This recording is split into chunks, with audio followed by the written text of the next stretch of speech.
Hermanos, buenos días. Espero que el Señor les permita empezar esta semana en su gracia, en su misericordia, en su omnipotencia y con todo el deseo, mis hermanos, de vivir para su gloria y su honra. Quiero pedirles nuevamente el día de hoy que vayan a sus Biblias, pero el día de hoy vamos a ir al libro del Éxodo en el Antiguo Testamento, Éxodo capítulo 32, versículo 32.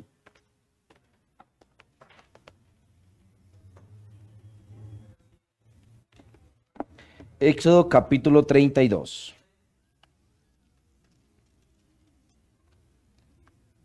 Esta será la segunda parte de nuestra introducción a la Biblia. Vamos a tener tres partes en esta introducción a la Biblia. Y esta será nuestra segunda parte. El día de hoy meditaremos en el autor de la Biblia, cómo se formó el libro de la Biblia y cómo se cerró el canon de la Biblia. ¿Quién es el autor? ¿Cómo se formó el libro? Y cómo se cerró el libro, cómo se cerró el canon de la Biblia.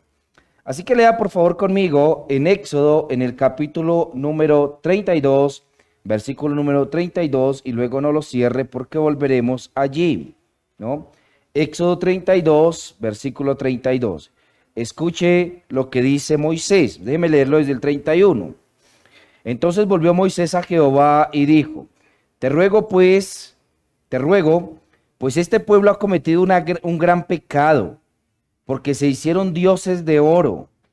Que perdones ahora su pecado, y si no, ráeme ahora de tu libro que has escrito. Amén. Déjeme por favor orar al Señor para encomendar esta lección. Padre, Señor nuestro, tu palabra, Señor, es viva y eficaz. Y tú has dicho que es más cortante que una espada de doble filo, que penetra, Señor, hasta partir las coyunturas y los tuétanos, hasta dividir el alma y el espíritu, y discierne, Señor, todo dentro de nosotros. Tu palabra es poderosa según tu manifestación. Por tu palabra fueron creados los cielos y la tierra, según tu afirmación. Tu palabra permanece para siempre, según tu revelación. Tu palabra se ha escrito plenamente y totalmente, según tu aclaración al final del libro, Señor. Así que reconociendo que tu palabra, Señor, es verbal y plenaria, y que de ella se desprende toda la verdad que se encuentra plasmada en ella, que sirve para nuestra edificación, para nuestra corrección, para nuestra exhortación, a fin de que seamos perfectos. Entonces queremos rogarte esta mañana, déjanos ver en tu palabra cada uno de esos atributos que has puesto plasmados, Señor, en cómo tú terminaste de revelar todo lo necesario para nuestra salvación. Oh Señor, esto te lo rogamos en el nombre de Jesús. Amén y amén. Pablo decía a Timoteo en el capítulo 3 de su segunda carta que toda la escritura es inspirada por Dios y útil para enseñar, para redarguir, para corregir, para instruir en justicia. Y al momento de mencionar eso, es relevante que nosotros nos hagamos algunas preguntas sobre la Biblia, porque la escritura dice de sí misma ser inspirada por Dios, pero ¿es Dios el autor humano? Déjenme plantearles el autor real. Déjenme plantearles esta pregunta antes de iniciar esta escuela. ¿Por qué le decimos a la Biblia la palabra de Dios? ¿Por qué le decimos a la Biblia la palabra de Dios? La semana pasada recorrimos todo el libro por fuera y por dentro en un sentido. Vimos que la Biblia es, por ejemplo, exhalada por Dios, ¿no? La palabra theopneustos, que significa soplada, ¿no? Es como Dios soplando la vela de una barca, y la barca en ese caso son los autores inspirados. Y Dios está soplando su barca para llevarlos hacia donde Él quiere llevarlos. Dios no elimina su personalidad, ni elimina su lenguaje, ni elimina su contexto histórico, ni elimina su profesión y su trasfondo, pero sin embargo, Él es el que está soplando la barca para llevarlos hacia donde Él quiere. Vimos cómo se encuentra organizada la Biblia. Examinamos que la Biblia nuestra, la Biblia en castellano o en Occidente, se encuentra organizada en 39 libros en el Antiguo Testamento y 27 libros en el Nuevo Testamento. Observamos que el Tanakh judío, es decir, el Antiguo Testamento judío, se encuentra organizado en 24 libros y en un orden distinto al nuestro. Su orden es un orden cronológico, nuestro orden es un orden temático. Vimos las lenguas en las que fue escrita la Biblia, observamos el camino de fidelidad que llevó hasta nuestro texto y dejamos sembrado algunos elementos particulares, como por ejemplo que la Biblia fue escrita por 40 hombres diferentes en un lapso de tiempo de 1500 años, en 3 idiomas diferentes, en hebreo, algunas pocas pequeñas secciones en arameo y en griego. Observamos que intervinieron en ellos pastores, reyes, profetas, pescadores, un médico, un cobrador de impuestos, un campesino, etc. Entonces, tenemos que preguntarnos esto acerca de la palabra de Dios. ¿Por qué decimos que la Biblia es la palabra de Dios? Si la Biblia fue escrita por hombres inspirados por Dios. En algún sentido, la Biblia no es palabra de Dios, sino palabra de hombres. Y esa ha sido una de las críticas que comúnmente algunos sectores en el mundo, como por ejemplo el ateísmo, el agnosticismo y algunos contradictores de las religiones abrahámicas han afirmado acerca de la Biblia. La Biblia es escrita por hombres. Y hoy vamos a responder esto, hermanos, y lo vamos a responder en este proceso. ¿Quién es el autor de la Biblia? ¿Cuál es el proceso de formación del libro de la Biblia y cómo se cierra el canon de la Biblia? Así que, en primera instancia, lidiaremos con el asunto del autor divino. Nosotros leímos hace un momento en Éxodo 32 esta pequeña afirmación que muchas veces pasamos por alto. Se encuentra inicialmente en el versículo 16 del capítulo 32, pero luego se reafirma en el versículo 32 que acabamos de leer. Ahora déjeme leer esos dos versículos saltando del uno al otro, aunque si usted quiere puede tomarse el tiempo en su casa para que usted tome y lea todo el capítulo porque es importante. Éxodo 32, 16 dice, y las tablas eran obra de Dios, y la escritura era escritura de Dios grabada sobre las tablas. Y ahora miremos el versículo 32. Después de que el pueblo ha formado el becerro y desciende entonces Moisés y luego tiene que intervenir por el pueblo, interceder por él, entonces él menciona que perdones ahora su pecado, versículo 32. Y si no, ráeme ahora de tu libro que has escrito. Hay dos afirmaciones en cada uno de esos pasajes. La primera se encuentra en el versículo 16 que dice que era escritura de Dios, hablando de las tablas, por supuesto. Pero luego Moisés añade de tu libro que has escrito.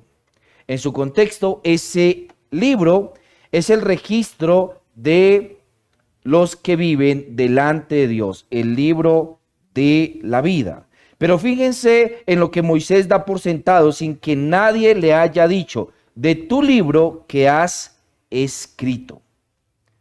Claro, Dios no fue en un sentido literal en quien escribió el libro. Él escribió las dos tablas en un sentido literal, es decir, el dedo de Dios inspiró la escritura. El dedo de Dios es el que comienza a escribir.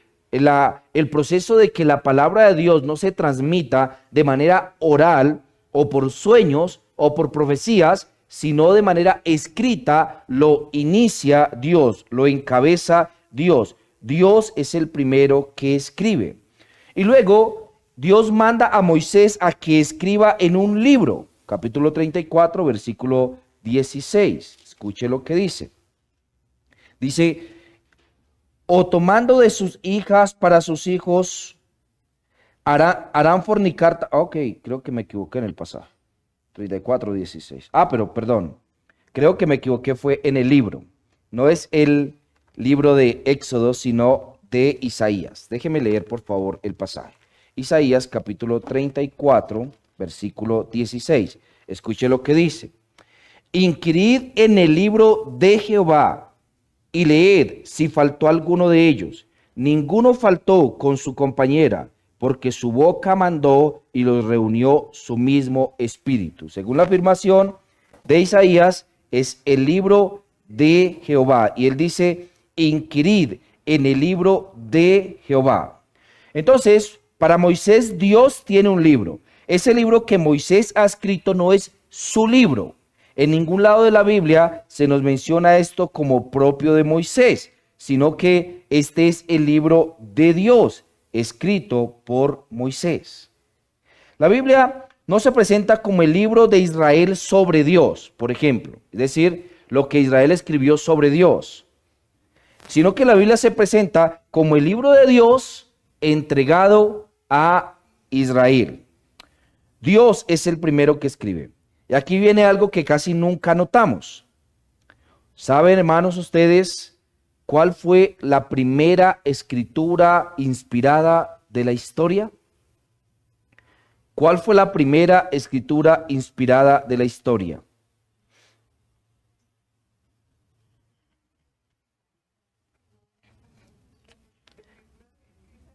Sí, escritura inspirada, es decir, que fue escrita. Sí.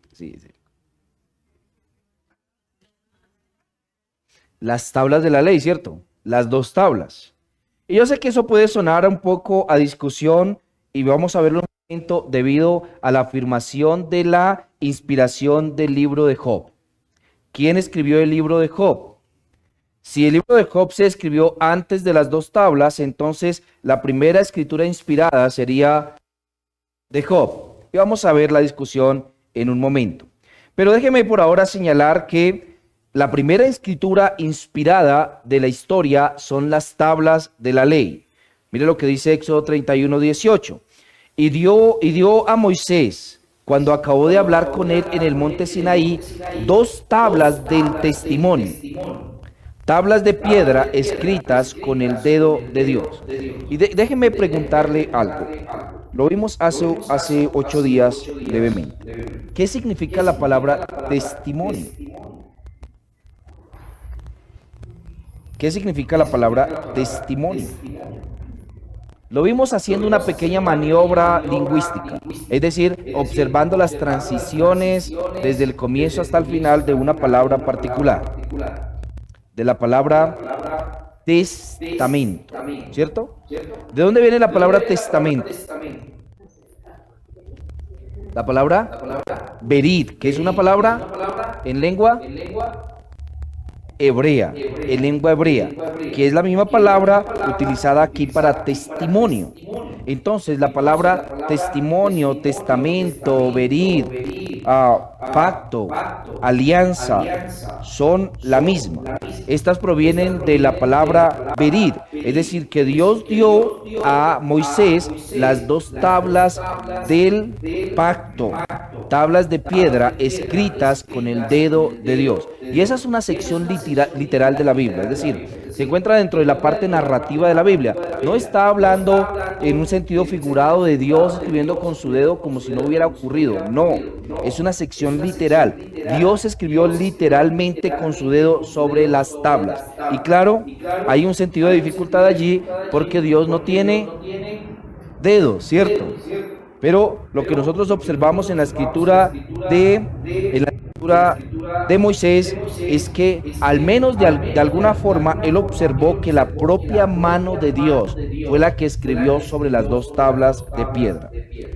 La primera página de la Biblia, por así decirlo, se escribió personalmente por Dios con su propio dedo sobre una piedra. Tal vez haya sido la forma de escritura de la época, es decir, tal vez el método de escritura para aquella época demandaba escritura sobre piedra. Tal vez, como algunos lo han mencionado, se dio durante la edad de piedra.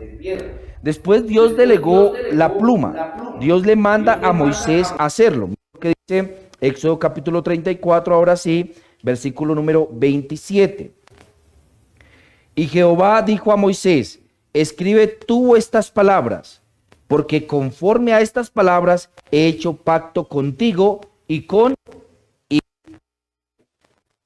Nota la afirmación del Señor. Ahora Dios manda a Moisés a que él escriba.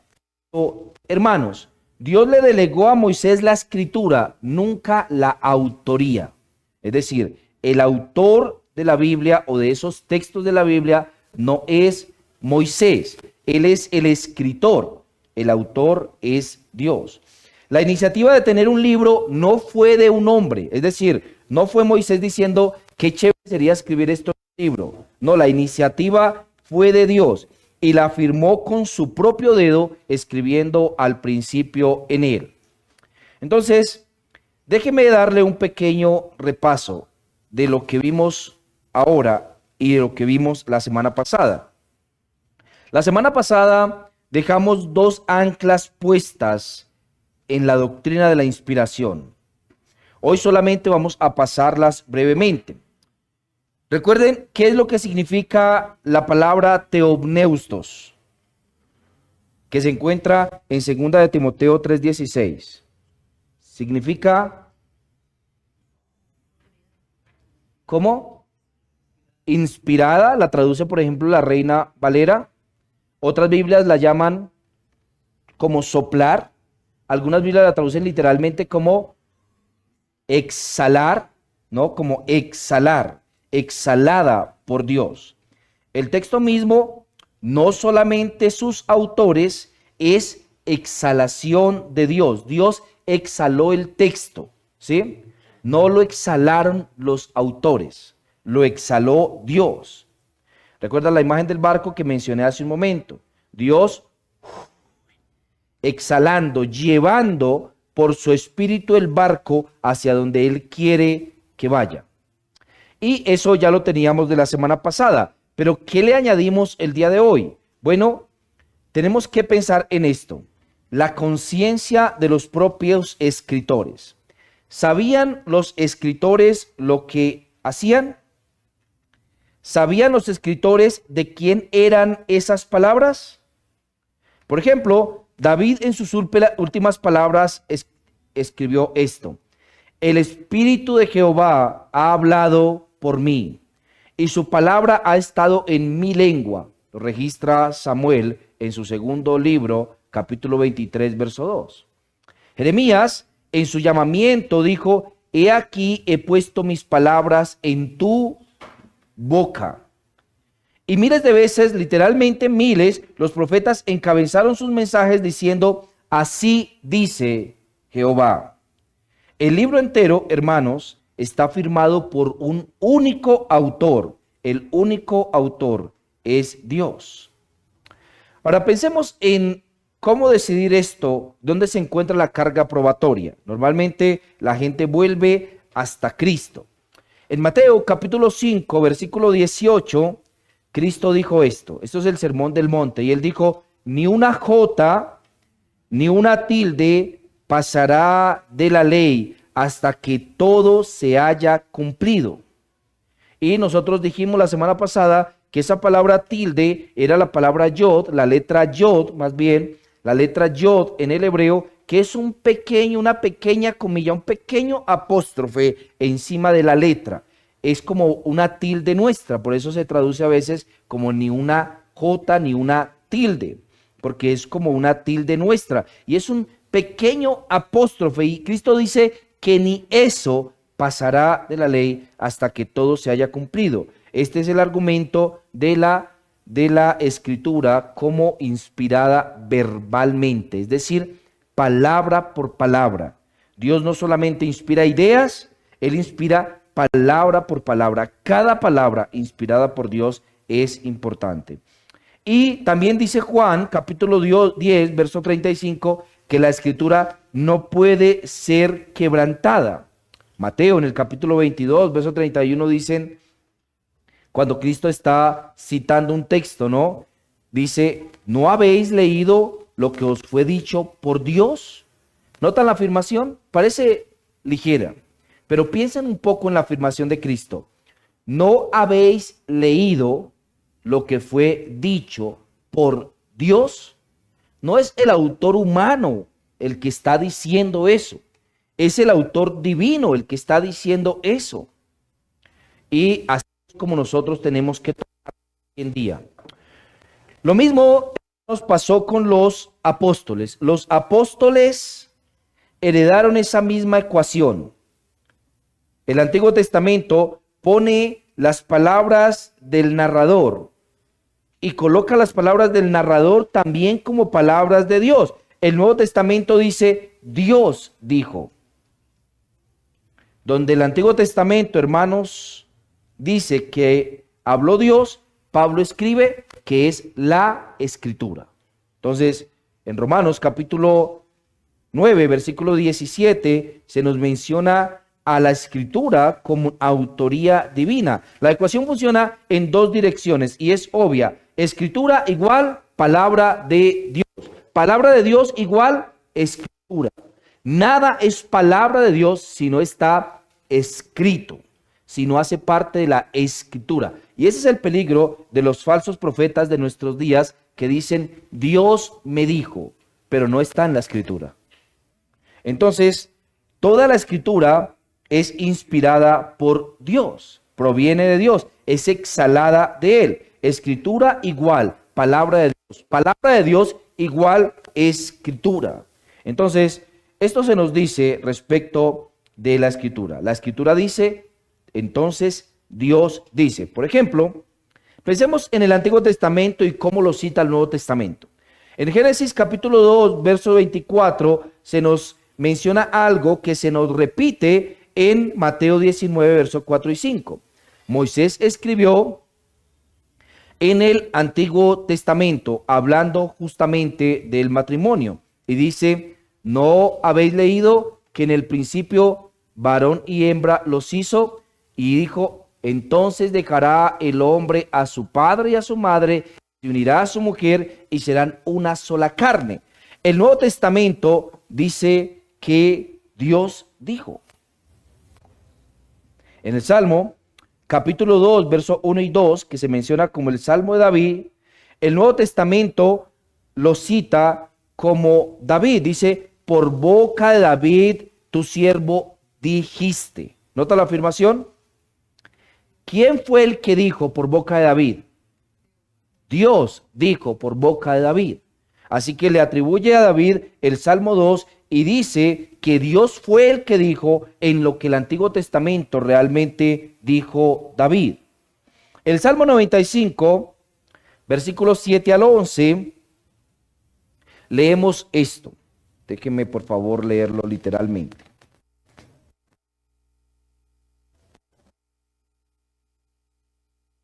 Escuche lo que dice. Porque Él es nuestro Dios, nosotros el pueblo de su prado y ovejas de su mano.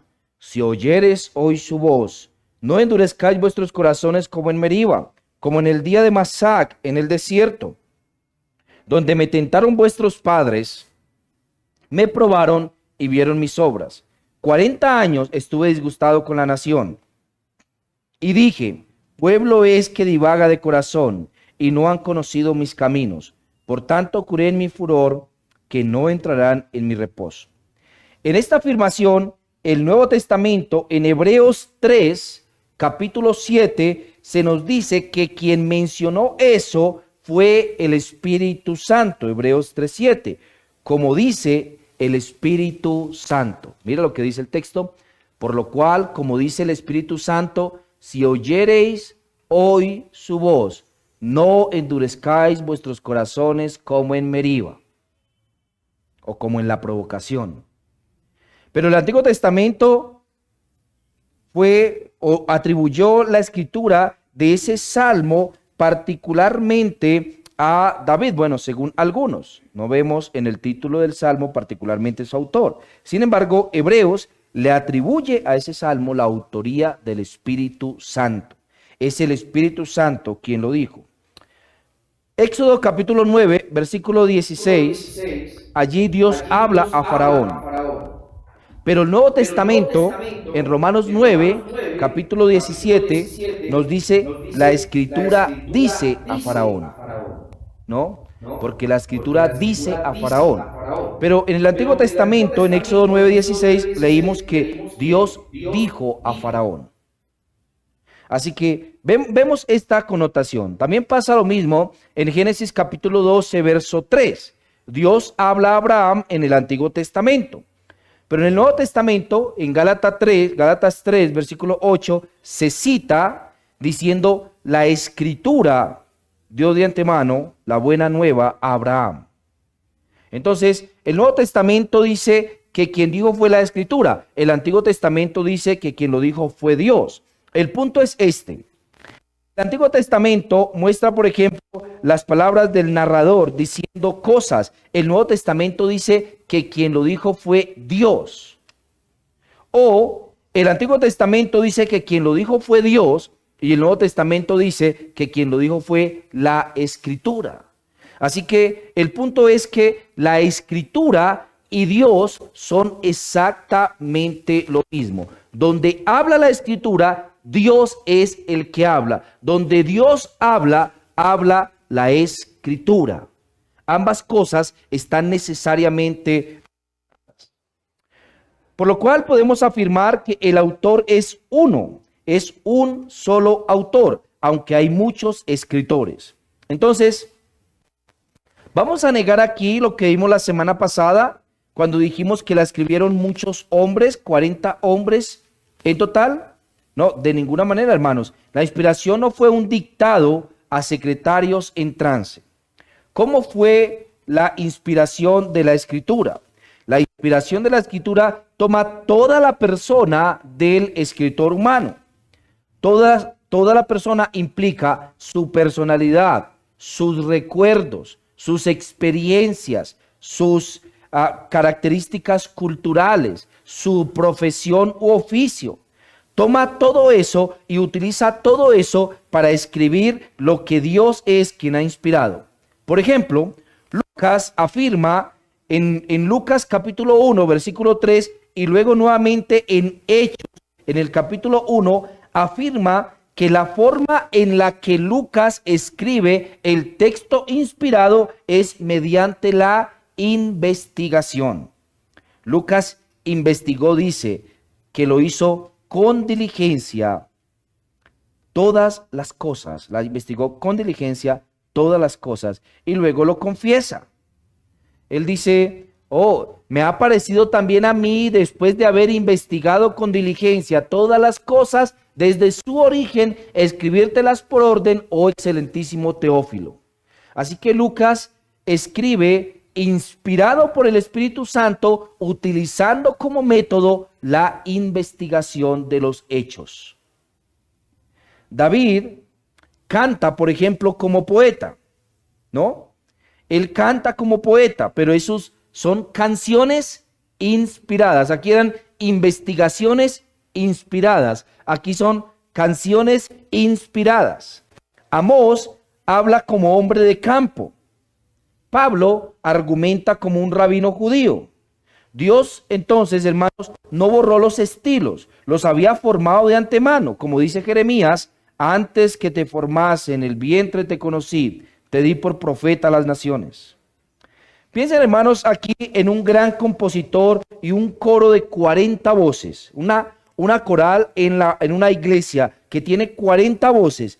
Cada voz suena distinta, soprano, bajo, tenor, pero la obra es una sola, porque la partitura viene de un solo compositor. Así es la Biblia. El coro es humano, el compositor es divino. El predicador lo dijo en una sola línea: las palabras de los sabios son dadas por un pastor. Eclesiastés capítulo 12, verso 11. Muchos sabios, un Déjenme recordar la afirmación de nuestra confesión, la Confesión de Londres de 1689, capítulo 1, párrafo 4, cuando habla de las Santas Escrituras. Dice: la autoridad de la Santa Escritura, por la cual debe ser creída, no depende del testimonio de ningún hombre o iglesia, sino enteramente de Dios, quien es la verdad misma, el autor de ella. Por lo tanto, debe ser recibida porque es la palabra de Dios. Muy bien. Si Dios es el autor, ahora viene la pregunta de historia. ¿Cómo se fue armando el libro?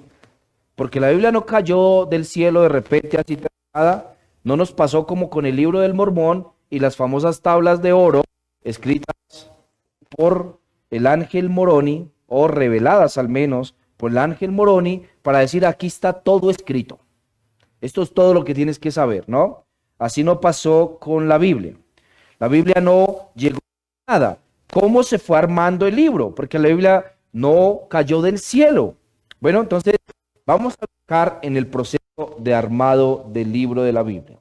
¿Cómo se armó el libro de la Biblia? ¿O cómo se compiló el libro de la Biblia? Dios, vimos, mandó a escribir, ¿no? Lo escrito por Dios se guardó en un depósito especial. Se guardó en el tiempo de Moisés en el santuario. Y el pueblo de Dios lo reconoció como la palabra de Dios. Y ese es el hito que sigue durante 15 siglos. Así que síganme en el proceso, por favor, de reconocer cómo se armó la Biblia o cómo se fue organizando la Biblia. En Éxodo capítulo 17, versículo 4, después de la batalla de Israel contra Amalek, Dios mandó a que hicieran esto. Escribe esto para memoria en un libro. Ustedes lo pueden leer allí en Éxodo capítulo 17, verso 4. Entonces clamó Moisés a Jehová diciendo: ¿qué haré con este pueblo? De aquí a un poco me apedrearán, dice él. Y es versículo 14, no 4, qué pena. Creo que está ahí. Es versículo 14, no 4, ¿no? Entonces, en el versículo 14, Dios le manda a Moisés a que escriba esto para memoria en un libro. Déjeme, por favor, lo menciono. Escuche lo que dice. Y Jehová dijo a Moisés: escribe esto para memoria en un libro. Y di a Josué que raeré del todo la memoria de Amalek de debajo del cielo. Y Moisés edificó un altar y llamó su nombre Jehová Nisi. Y dijo: por cuanto la mano de Amalek se levantó contra el trono de Jehová, Jehová tendrá guerra contra Amalek de generación en generación. Y Dios mandó allí a Moisés a escribir entonces el hecho en un libro. Hermanos, desde el principio hay un libro, una memoria permanente que se va guardando de generación en generación. Un libro, una memoria permanente que se guarda de generación en generación, como lo vimos aquí en Éxodo capítulo 17, versículo 14.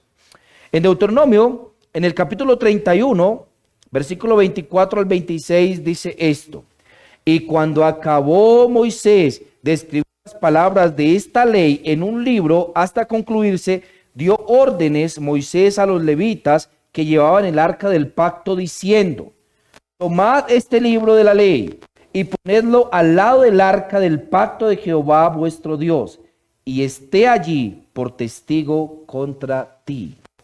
Entonces, note que Moisés inmediatamente al libro que está escribiendo le da una connotación particular. Moisés a ese libro que está escribiendo lo coloca en un lugar de privilegio, de tal manera quiera que observe el libro que está escribiendo Moisés, entenderá que no es un texto cualquiera.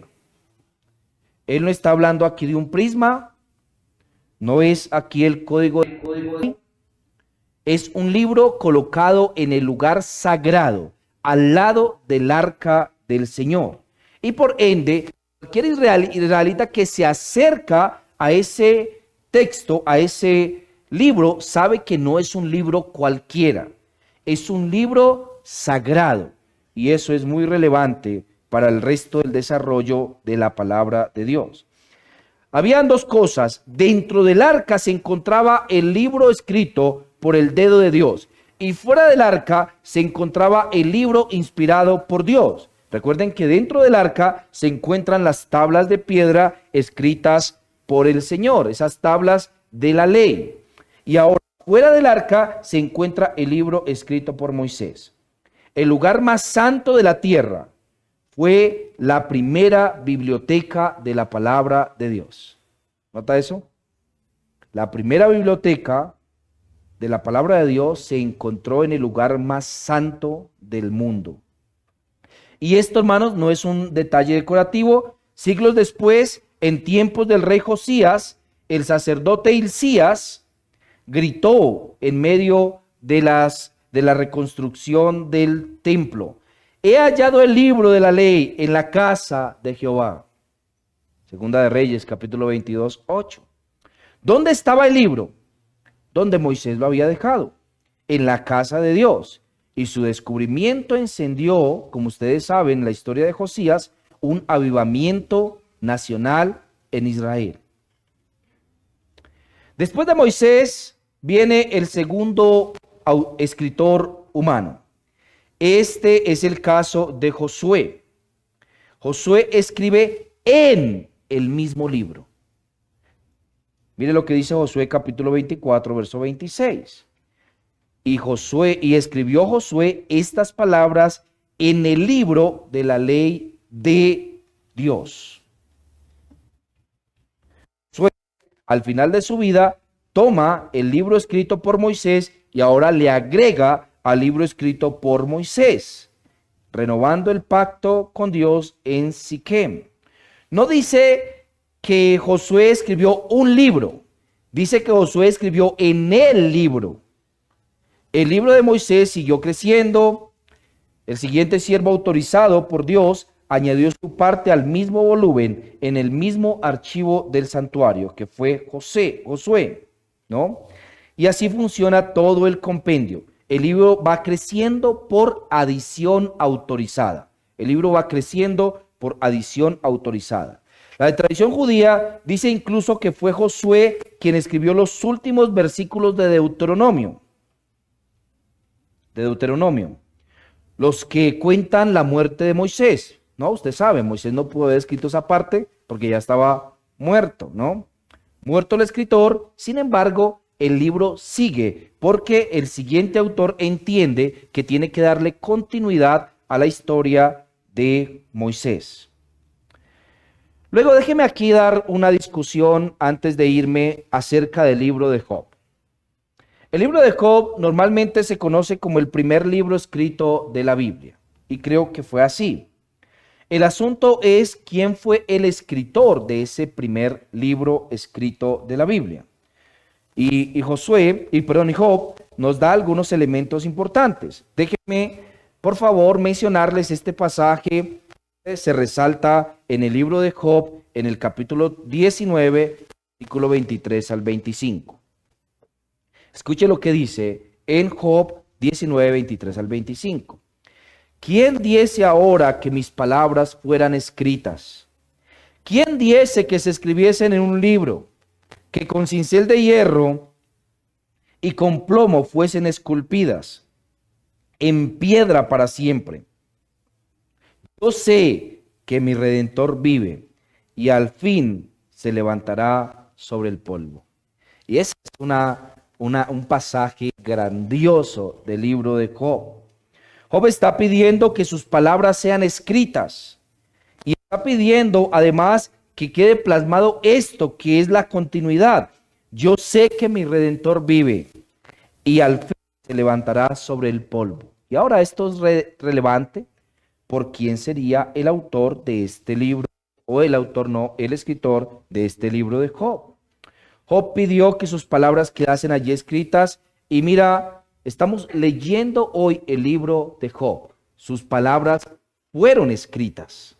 Dios le contestó la oración por encima de todo lo que pidió. No las puso en un libro cualquiera, las puso en el libro de Jehová. Tenemos algunos libros escritos que no quedaron dentro de la palabra de Dios. ejemplo, los escritos del profeta Natán, no los tenemos. Por ejemplo, los escritos del profeta Gad, no los tenemos. Por ejemplo, el libro mencionado por Josué, que es otro libro aledaño, tampoco quedó dentro de la palabra del Señor, pero Job quedó en el libro de Dios. ¿Quién las escribió? Yo les voy a compartir mi hipótesis y que tiene buenas pistas. Que el escritor del libro de Job fue el mismo Moisés, recordando la historia que él ya conocía de Job y que fue el primer libro escrito por Moisés, antes que el Génesis. ¿Cuál es la razón? Cuando Moisés inicia su odisea, cuando él inicia su proceso, el pueblo de Israel se encuentra oprimido y sin redentor. El pueblo de Israel se encuentra sufriendo injustamente bajo el control de Egipto, de Faraón. Y Moisés está escribiendo la historia de Job para recordarle y consolar a este pueblo, hablándole acerca de la justicia divina, que la justicia divina opera así, que a veces el justo sufre también por la voluntad soberana de Dios, porque Él conoce las cosas mejor que nosotros. Así que Él está consolando a Israel a través del libro de Job. Pero déjeme decirle algo más respecto de eso. ¿Por qué creo que realmente fue Moisés el escritor del libro de Job? Bueno, varias cosas me sirven de argumento. Primero, Job vivió cerca a la época de los patriarcas. Por ejemplo, se menciona de Job que ofrece sacrificios por su familia. En ese tiempo no hay templo, ni hay ley, ni libro de la ley. Su riqueza se mide en ganado y en posesiones. Moisés vivió 140 años después de la prueba de Job, según se menciona también en Job capítulo 42, versículo 16, que después de esto vivió Job 140 años, que además de eso le regalan una quesita. Es una moneda arcaica. La quesita es una moneda que es en el tiempo de Jacob y en el tiempo de Job. Allí del texto además es el nombre de Dios. Solo el narrador utiliza el nombre del Dios del pacto. Es decir, solo el narrador al comienzo y al final utiliza el nombre Yahweh en Job capítulo 1, versículo 6 al 12 y en Job capítulo 38, versículo 1 y 42, 7. Es decir, solo en la entrada y el final de Job se menciona el nombre Yahweh. Y hay que recordar que el nombre Yahweh le es dado por primera vez a Moisés. La gente antes no conocía el nombre Yahweh, sino el nombre Shaddai. Entonces, además de esto, Moisés estuvo allá y tuvo tiempo. Recuerde que Moisés estuvo en Madián. Él duró 40 años pastoreando en Madián, donde escuchó la historia de Job, porque Madián es la región vecina de la región de Uz, de donde era Job. Es decir, que ambos lugares eran vecinos. Así que muy probablemente Moisés escuchó la historia de Job en la región de Madián cuando estuvo exiliado. Y finalmente, porque la tradición judía lo recuerda así. El Talmud dice esto: Moisés escribió su libro, la sección de Balaam y Job. Lo menciona en Baba Batra, versículo 14 en la parte B y 15 en la parte A. Hermanos, si esta hipótesis es correcta, y la presento como una hipótesis, no como un artículo de fe, el primer libro de la Biblia en escribirse fue el libro de Job, escrito por de Moisés, para responder a la pregunta ¿por qué sufren los justos? Y su respuesta fue: yo sé que mi Redentor vive, vendrá redención para Israel, tranquilos. Y fue la primera piedra de toda la revelación escrita. Así que, como dijo Job, ¿quién diese que se escribiesen en un libro? Y Moisés cumplió la voluntad de Job escribiendo en un libro el texto. Pero bueno, no deja de ser una hipótesis, nada es comprobado, no hay ninguna sección de la propia Biblia que diga que Job lo escribió Moisés y hubo gran debate entre los judíos acerca de su autor. Entonces hemos mencionado primeramente a Moisés escribiendo un libro, a Job añadiendo en ese libro, y mencionamos a Job importante porque puede haber sido el primer libro escrito por Moisés.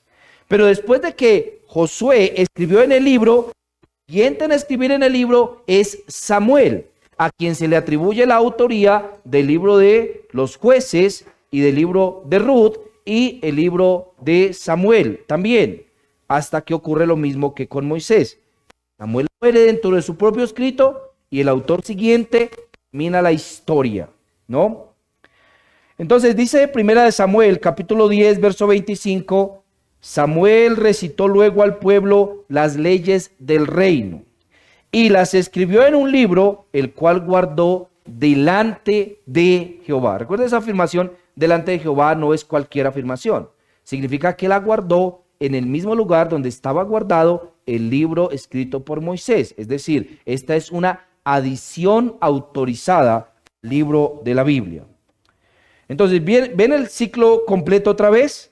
Escribe en un libro, lo guarda delante de Jehová en el santuario, junto al archivo de Moisés y de Josué.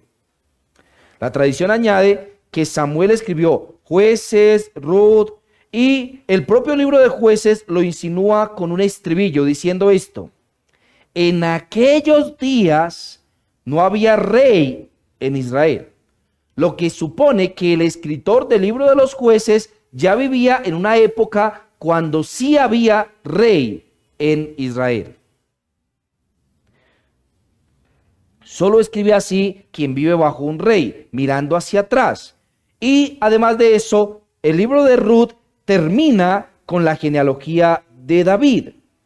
¿Quién la escribió? El libro de Ruth escribió también la presentación de la genealogía del ungido que ahora reinaba. Así que por eso se le atribuye, y creo que es correcto, a Samuel la autoría de Jueces y de Ruth. De ahí en adelante, cada generación tuvo profetas que registraron la historia. Los hechos del rey David están escritos en el libro de las crónicas de Samuel Vidente. ¿Recuerdan la afirmación que se encuentra en Primera de Crónicas 29:29? En las crónicas del profeta Natán y en las crónicas de Gad Vidente. No tenemos las crónicas de Natán ni las crónicas de Gad, pero tenemos las crónicas de Samuel, es decir, los escritos sobre Samuel y la vida de Samuel. Por eso nuestros libros históricos son en realidad, como lo mencionan los escritos judíos, una predicación profética. Por eso es que Jueces y Ruth se encuentran entre los profetas en el libro de el Tanakh, en el Antiguo Testamento judío. David y Salomón y un equipo de editores, estos son los que continúan. Con David el libro recibe el himnario, es decir, la compilación que va hasta ahora, con David recibe un himnario inspirado. Canciones inspiradas colocadas en el libro del Señor. David sabía que lo que salía de su arpa no era cualquier cosa. En 2 de Samuel, capítulo 23, versículo 2 dice: el Espíritu de Jehová está sobre mí y su palabra ha estado en mi lengua. El Salterio quedó abierto casi 1000 años. Es decir, en el libro del Salterio se fueron agregando más salmos que se añadieron al libro de Jehová. Casi 1000 años abierto el libro de los salmos. ¿Por qué sabemos eso? Bueno, porque Moisés escribió el Salmo 90, ¿no? También en él escribió David, escribió Asaf, escribieron los hijos de Coré, se escribió un salmo después del exilio, el Salmo 137, hasta que todo el libro de los salmos o del Salterio quedó terminado. Quedó, como algunos decían, quedó a la vista una costura de encuadernación. Al final del Salmo 72 dice esto: aquí terminan las oraciones de David, hijo de Isaí. Sin embargo, en los siguientes libros de los Salmos se añaden otros salmos de David, lo que quiere decir que en la primera encuadernación no estaban todos. Recuerde que el libro de los Salmos está dividido en 5 libros y esos 5 libros no terminan en el primero, lo que quiere decir que algunos de los salmos de David no se incluyeron en el primer libro, pero sí se incluyeron en los siguientes libros. ¿Qué decir de Salomón? Salomón escribió Proverbios, Eclesiastés y Cantares. Pero cuando ustedes abren el libro de Proverbios en el capítulo 25, verso 1, ahí hay una joya escondida. La joya escondida dice esto en Proverbios 25, 1. También estos son proverbios de Salomón, los cuales copiaron los varones de Ezequías, rey de Judá. Entonces, miren que los textos de David probablemente y de Salomón, esos textos fueron compilados por los varones de Ezequías. ¿Quién fue Ezequías? Uno de los reyes de Judá, uno de los buenos reyes de Judá. Judá solamente tuvo 3 buenos reyes y entre esos Ezequías fue uno de ellos. A este periodo se le conoce como el avivamiento literario. El avivamiento literario porque es en la época de Ezequías cuando se agregan probablemente los demás libros de los salmos y cuando se agregan otras secciones de proverbios escritos por Salomón y cuando se agregan los dichos de los varones de Ezequías.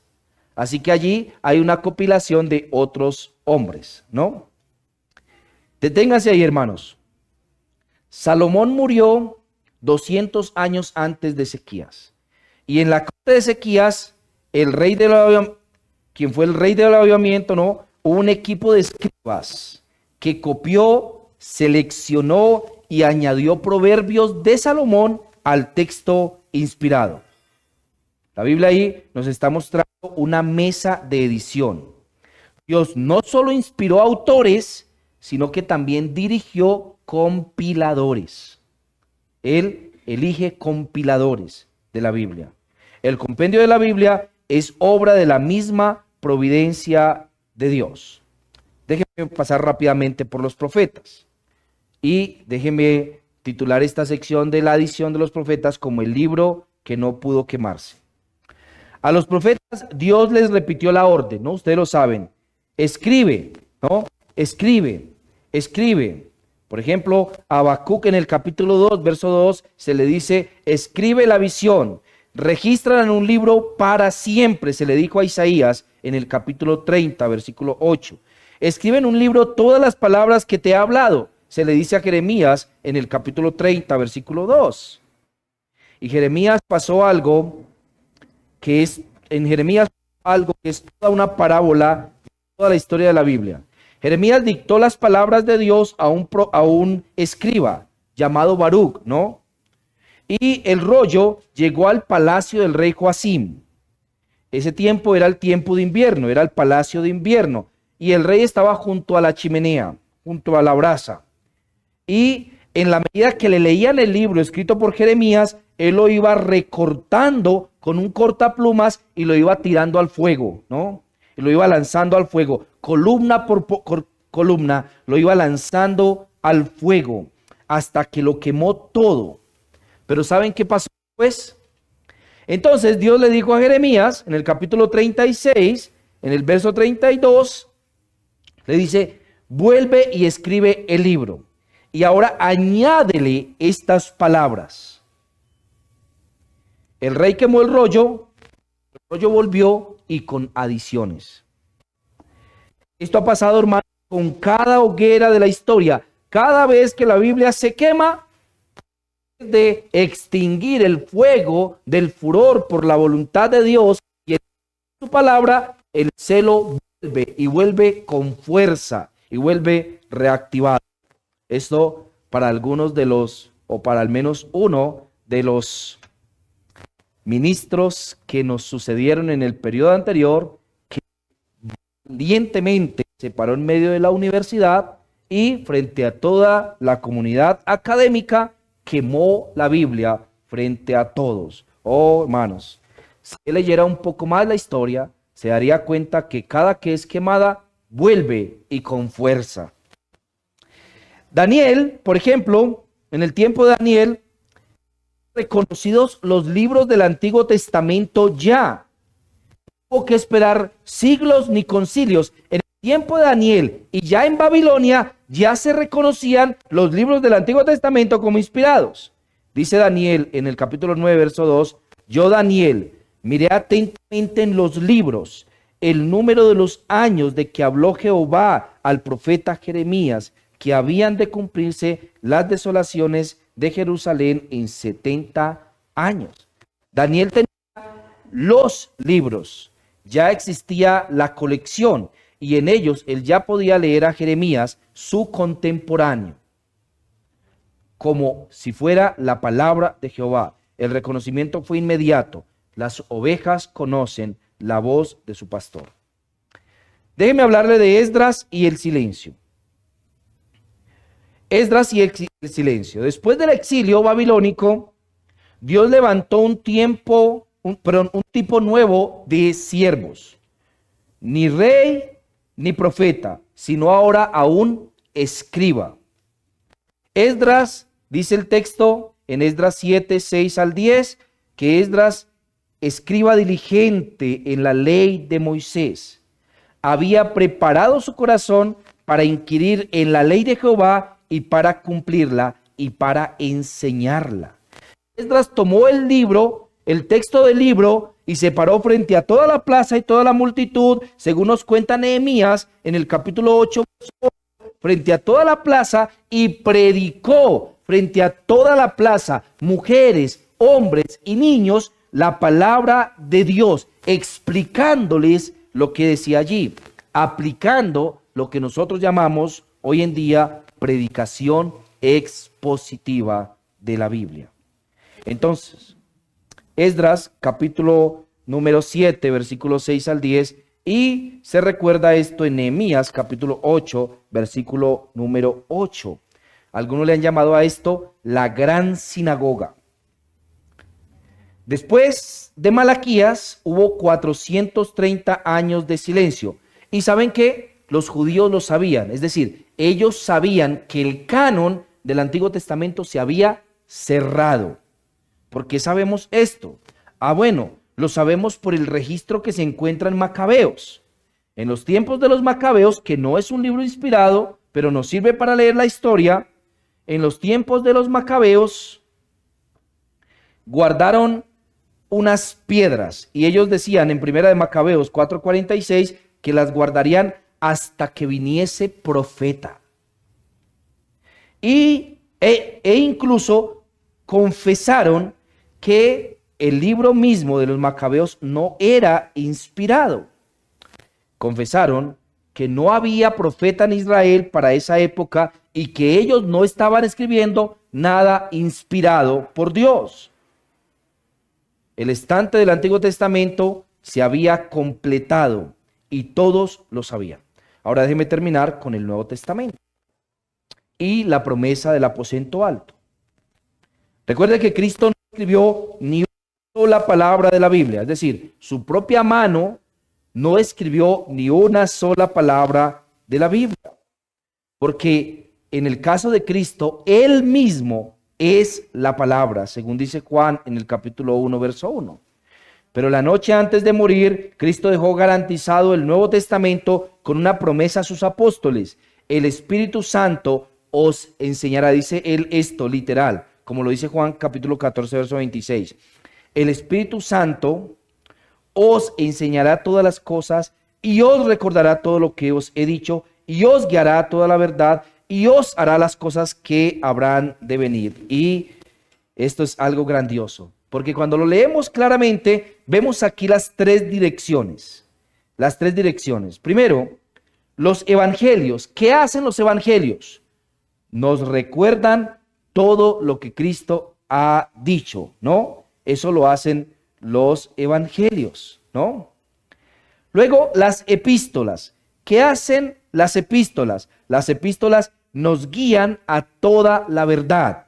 Las epístolas nos guían a toda la verdad. Y luego el Apocalipsis. ¿Qué hace el Apocalipsis? Nos guía a nos anuncia lo por venir. Así que esas afirmaciones de Cristo en Juan 14:26, os guiará a toda la verdad y os hará saber todas las cosas que habrán de venir, quedan claramente establecidas en la inspiración del Nuevo Testamento. Y el reconocimiento volvió, hermanos, también a ser inmediato. Así como pasó con Daniel y Jeremías, que reconocieron los escritos del uno al otro inmediatamente como inspirado, así ocurre en el Nuevo Testamento. Pablo cita el Evangelio de Lucas diciendo que es la Escritura en 1 de Timoteo capítulo 5, versículo 18. Déjeme, por favor, leerlo. 1 de Timoteo 5, 18. Escuche lo que dice. Pues la Escritura dice, no pondrás bozal al buey que trilla, y digno es el obrero de su salario. ¿Sabe quién había dicho eso? Lucas. Lucas lo había mencionado, justamente, mis hermanos. Así que Pablo reconoce los escritos de Lucas como inspirados. Y no solamente Pablo reconoce los escritos de Lucas, sino que Pedro reconoce los escritos de Pablo como escritos inspirados, ¿no? Pedro dice, o pone las cartas de Pablo junto a la Escritura. En 2 de Pedro, capítulo 3, versículos 15 y 16, dice que algunos tuercen la Escritura. Y luego dice que, igual que las otras Escrituras. Déjeme por favor leerlo literalmente. 2 de Pedro, capítulo 3, versículo 15, escuche lo que dice. Y tened entendido, la paciencia de nuestro Señor es para salvación, como también nuestro amado hermano Pablo, según la sabiduría que le ha sido dada, os ha escrito, casi en epístolas, hablando en ellas de estas cosas, entre las cuales hay muchas difíciles de entender, las cuales los indoctos e inconstantes tuercen, como también las otras escrituras para su propia perdición. Así que según Pedro, los escritos de Pablo, las epístolas de Pablo, son también la escritura, igual que las demás escrituras. Déjeme hablarle del último y ya, y se termino. En el año 95, más o menos, en una isla prisión llamada Patmos, una prisión de Roma o del imperio para esa época, el último apóstol vivo, un anciano enterrado, y detrás de él una gran voz de trompeta también escribió esto: yo soy el alfa y la omega, el primero y el último. Escribe en un libro lo que ves. Esta afirmación es idéntica a las afirmaciones del Antiguo Testamento que mandan a escribir. La orden que abrió el libro en el desierto escribe esto para memoria en un libro. Es la misma que cierra en Apocalipsis en Patmos, unos 1500 años entre las dos órdenes. Así como se le dijo a Moisés al principio, escribe esto para memoria en un libro, así se cierra el libro al final diciéndole a Juan, en una isla, prisión llamada Patmos, escribe en un libro lo que ves. Y cuando Juan terminó, el autor selló el volumen diciendo esto: si alguno añadiere a estas cosas, Dios traerá sobre él las plagas que están escritas en este libro, como dice Apocalipsis capítulo 22, verso 18 y 19. Hermanos, así terminó de compilarse toda la Biblia. La escritura, inspirada por el Señor, terminó su tránsito de 1500 años y de formación. Cómo se fue formando un libro tras otro progresivamente, colocando palabra por palabra inspirada y además plenamente, es decir, que es suficiente para nosotros, para nuestra salvación. Bien, preguntas, mis hermanos.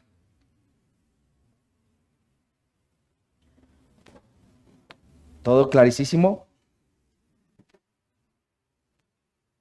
Más claro que el agua.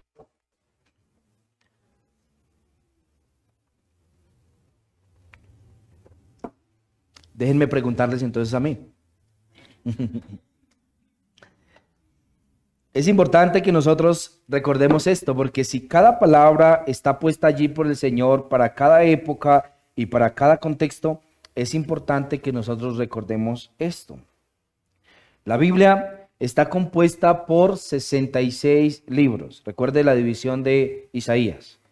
66 libros, 39 libros en el Antiguo Testamento y 27 en el Nuevo.